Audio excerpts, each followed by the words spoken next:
Hello, hello. Yes, okay. Thank you very much, Sushma Du. As Sushma Du said, I'm Supriya Manandhar, and I will be giving my presentation now. A few things I'd like to correct, though. I'm not exactly an associate professor. I used to be a research assistant. I studied art education in at VCU, which is in Richmond, Virginia. I completed my master's degree and I returned to Nepal in November, and I have been working here ever since. So I basically moved back, and I work here as a journalist. I'm also an artist. You may have seen some of my work online on social media platforms. So I'm going to make sure that my watch is turned towards me, and my presentation should be there. It was copied on that laptop, and while that's being looked through and projected, I don't know about the audience, but I definitely need a little bit of a wake me up because it's been very interesting but also kind of monotonous, so maybe we can do a small activity. So what I'm going to do is I'd like to ask you all to applaud, but I will give you a number and you have to applaud with that number, with the number of fingers I tell you to applaud with. So if I say 1, let's do that. Let's all clap with 1 finger. Let's do that. Let's keep doing that. 3, 5, 1. Let's keep doing that. 2, 4, 1. 5, 1, 2. Thank you very much. So that was a bit of a kinesthetic exercise, being aware of the tones of sound. It was copied on the desktop and it should be available for viewing.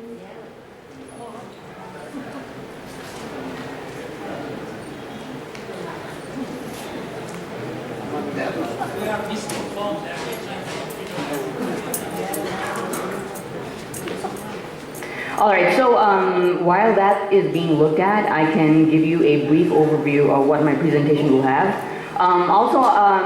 I will be presenting in English since my Nepal Bhasa vocabulary is not very strong. One of my focus areas is engaging with Newa youth and what kind of activities can we do, what can we create in order to make it more appealing for Newa youth to join Newa activism. As a kind of brief survey, I would like a show of hands. Whoever is here in the audience who is the age of 40 or below, can you please raise your hand? Whoever is 40 or below, please raise your hand high so I can see how many are the youth. 40 वर्ष या सानो कमजोरसँग लाउ उठाइदिसँग का. All right, so it seems that thank you very much. We have a lower percentage of youth present in our presentation today, but that's fine. That's perfectly fine. Everyone is welcome to view this, of course. I'm not discriminating, but I just wanted to know for myself. All right, so it's up on screen. I'm going to start my presentation now. I hope I get a few minutes of extra time because of the technical difficulties. Thank you. So basically, what is this presentation about? This is a survey of a couple of Nepal Bhasa music videos on YouTube. Social media, cultural production, they're all very important. They are important tools for shaping public opinion. So aside from what is explicitly being said in the videos, the other things like what is the acting, what is the setting, what kind of clothes do the actors wear, like what are their mannerisms, they're also conveying things to us, and we're learning things through those as well. And I think that it's important to analyze what music videos are conveying to us. So what is my mythology? Next slide, please. Next, yes, thank you. So basically what I did was, since I don't have a lot of resources available to me, I just searched with the terms Nepal Bhasa songs or Newari songs. I don't prefer to use the word Newari, but that's what people use, so I figured I would use that to search for the content I was looking for. And what I did was I compiled the 35 most viewed, so I looked at the view count, how many people have looked at those videos, the 35 most viewed music videos that were in Nepal Bhasa. So my criteria were the song had to be in Nepal Bhasha, the video had to include a sequence of scenes, there had to be some video editing. I did not include videos that were just a static image or a slideshow of images, so it had to be like a fully choreographed, kind of a cinematic video piece. So that was what I looked at. Next slide, please. What I did was I looked at those videos, I compiled the URL, and as you can see over there, I categorized them using various headings. For example, what kind of music was used in the video? Is it a folk music? Is it a pop music? Is it a rock song? What is it? How many actors are in there? How many protagonists? Like, what is the relationship between them? Is it always a man and a woman, a girlfriend and a boyfriend? Or is it some other kind of theme? What kind of story is in it? Is it some kind of religious theme that's in there? Is it a social message? Things such as that. I looked at the clothes they were wearing and so on. I categorized that and I used this rubric to make my conclusions. Next slide, please. So, for example, let's look at the idea of attire, the clothing that they wear. The vast majority of Newa music videos feature actors and singers wearing traditional clothes, including the hakupatasi, which is like the most common thing that you would see. In a number of videos, actors change into different clothes throughout the video. So there's this switching that's happening back and forth. Sometimes it's traditional, sometimes it's contemporary. The problem, however, I found was that there was a kind of like a clash between the attire and the setting. If they were wearing contemporary clothes, they would be shown in this traditional setting, or if they were wearing traditional clothes, there would be other people around them that were wearing contemporary clothes. So there's this clash about what is this supposed to represent. Next slide, please. So there's a mix of both worlds, but at the same time, I felt like there was a kind of certain choices had been made about whether the clothing fit the scene or not. Next slide, please. In terms of the settings that were present, most of the videos took place in places like the Rar squares in front of traditional settings. However, I noticed that in an attempt to avoid shooting any contemporary objects, to just make it purely about, a very traditional looking house or a certain type of room, most of the camera angles, they're very zoomed in. What shows up on screen and what doesn't, the videos have a very constricted atmosphere, always lingering at a certain distance from the actors. When it's a venue such as the Rar Square, the audience's presence on screen often became quite distracting. The next slide, please. There were some interesting uses of camera angles to sort of expand the space. So if this had been taken with a normal camera, it would have looked very close up, but with this special fisheye lens, I could see that there was this attempt to make it more expansive. And this was a recurring theme because I felt like a lot of Newa music videos, at least the ones I looked at, always took place in a very restrictive sort of space. Here's another example where it's supposed to be a more traditional setting, but at the same time, the clean bed sheets, the walls, the sort of furniture, and it all feels like there's this conflict about where is this taking place? Is it in the past or is it in the present? Is this kind of imaginative, minimalistic Newa atmosphere almost? Next slide, please. So in this case, so it is a music video, there are all these things happening, but then you can see the audience present, and it sort of breaks through that illusion that you're supposed to have as a viewer where you're so immersed and you enjoy the story, but then you see the audience, it's like, oh, this is just a music video, this is all acting. So it kind of breaks that illusion in that sense. So the other thing I looked at was gender and stereotypes. I noticed that a lot of these music videos have very stereotypical portrayals of gender relationships. There were there were absolutely no LGBTQ Newa identities being represented in the videos. In most of the scenes, the women play a very submissive sort of role. So they're serving someone, they're helping someone, and I felt like the sort of an empowered woman character tended to be missing in the videos. So some of the ones that showed romantic relationships, the women were shown to be equal to the men, and that I found to be more fascinating.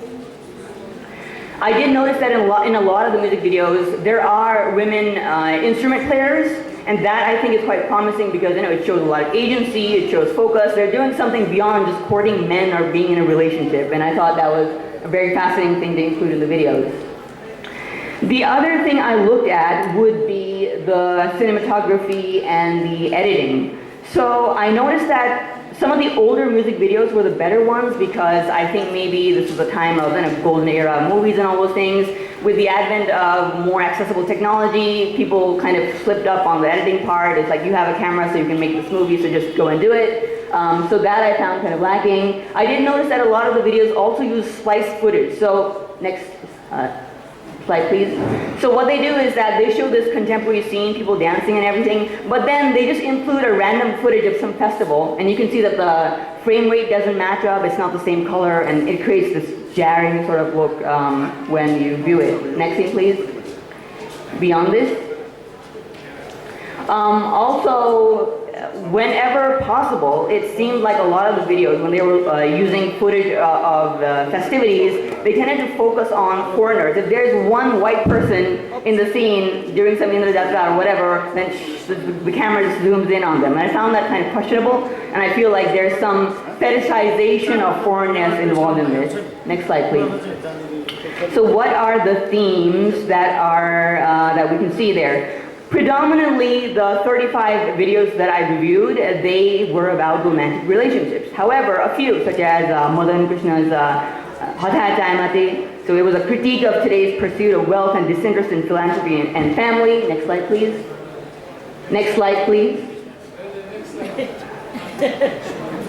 So, for example, there were some about like social messages. Like in this scene, you can kind of guess this is about, these two men are going abroad. Maybe they're for education or for work, and this song is incorporating that message to the migrant worker in this scene. Next slide, please. Our others were about religious ones. This was a music video that described the story of Kijapuda. Next, please. This one is also fascinating because although it is the romantic story, it seems to be spoken from the perspective of a deceased woman who's longing for, like it's her spirit and she's longing for her past lover or something. So the sort of cinematic feel of this, the theme of this was also a very interesting one. So what are some criticisms and areas for future exploration? The biggest problem behind Newa music videos is that they appear to be made without sufficient planning and never achieve the level of finesse needed to compete and outshine other national media productions. So I felt like a lot of the people who were producing this did not appear to be treating it as an art form in itself. Rather, they appear to be made solely for the sake of promoting an artist or having just a video to go along with the song. And it appeared that artists were like too happy that the video was made at all, so the quality becomes an afterthought. And yes, I am short on time and I am aware of that. Thank you very much. So in terms of representing Newa identity, I do feel that we need to move beyond cliché representations. This may mean moving away from the genre of Newa contemporary folk and into other genres of music such as pop, rock, metal, hip-hop, or dubstep, which I did not see much of. Like some of these genres I did not notice among the 35 at all. All of which can still be sung in Nepal Bhasa to turn it into a Newa production. Darbar squares and traditional garments are part and parcel of Newa identity, but Newa identity should not be confined to those alone. Young Newa today cannot relate to such forms of cultural production which are utterly limited. In the off chance where they find a contemporary piece that relates more closely to their interests and lifestyle, it tends to have problematic messages. For example, the stereotyping of gender relationships, the absence of LGBTQ, or the absence of groundbreaking role models are different sort of roles for women to play. So, in conclusion, I think there's a sort of cycle taking place in Newa new media production, where there is already a limited audience, so a low number of consumers brings down the possibility of investment and revenue. This in turn lends to cost-cutting, poor quality work, which puts off people who are being exposed to far more high-quality production elsewhere, like other people making them, so there's no substantial rise in viewership. The videos themselves do not appear to be doing much to loop in new audiences. Why are K-pop, like Korean music videos, so popular among Nepali youth? Even though, of course, a lot of Nepali youth don't even understand Korean, but it's still so popular, right? cultural productions such as K-pop music videos or Japanese animation or French films have spurred people to learn new languages or at least be more curious about the communities of origin of those cultural productions. It's time for stakeholders in Newa media production to draw important lessons from this and look at how Newa media production, such as music videos, can become an important tool for Newa awareness and Newa activism. So with that, I conclude. However, if you would like to have access to the full text, which definitely contains much more information, my email was there up on the screen very briefly. It's supriya.manandhar@gmail.com, and I can send you the full paper for your own leisurely viewing. Thank you. Thank you very much. That was really good job.